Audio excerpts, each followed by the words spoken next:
Yeah, so my name is Stephen Harrington. I'm an artist and designer, both living and working in Los Angeles, California. First of all, I'm just really honored to be showing my work at the Amoreppasific Museum of Art, and I've just loved the sensibilities of curation here within Seoul. This exhibition has been years in the making, and I'm just really excited to share the results.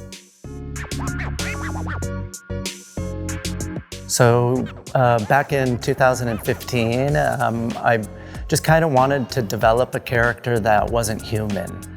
I wanted to create something that almost anybody could relate to, regardless of age or your gender or your ethnicity.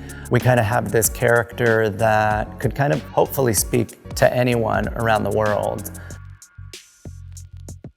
I think I just naturally started with putting pencil onto paper and kind of letting my hand kind of move faster than my mind, and he just kind of came out. I liked that there kind of wasn't really much of a mouth and that the expression kind of had to depend on his body language. It sounds kind of silly, but he's almost self-aware. He kind of knows when he's appearing. He knows when he's being seen.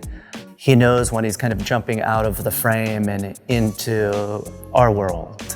I think there's a really interesting play that kind of happens between the art on the wall and then the subject jumping out of the art and into the world that we exist within. The character was kind of first developed when a friend visited Los Angeles for the first time. He was just really surprised by the fact that the palm trees were everywhere. And in a way, I had kind of realized that I had stopped seeing them around me. Being born and raised in Los Angeles, I had kind of stopped seeing this like Southern California icon. And so I kind of started exploring initially the character as just a way of paying attention to the things around me and not forgetting to kind of open my eyes. And then over time, it just became this interesting character that kind of took on a new life.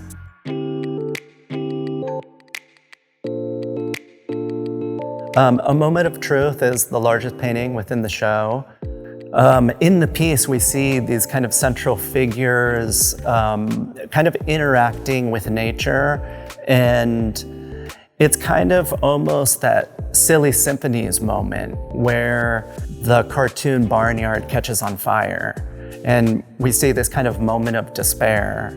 And it's really about just kind of what we're dealing with right now environmentally. It's kind of about kind of taking my language that hopefully is approachable and using it to draw the viewer in to speak about things that I think are important. So within this larger sculpture behind me, we kind of see Mello appearing out of this almost like space portal on the ground. So the idea is that he's kind of almost appearing within this space where he's showing himself, but he's also kind of in this moment of being in between, but kind of presenting himself to the viewer, but also being self-aware. Is he moving into the space, or is he moving into the act of creation? As far as specific projects or brand collaborations that kind of stick out, probably one of like my past favorites would be my collaboration with Nike Sportswear on my Air Force One footwear model.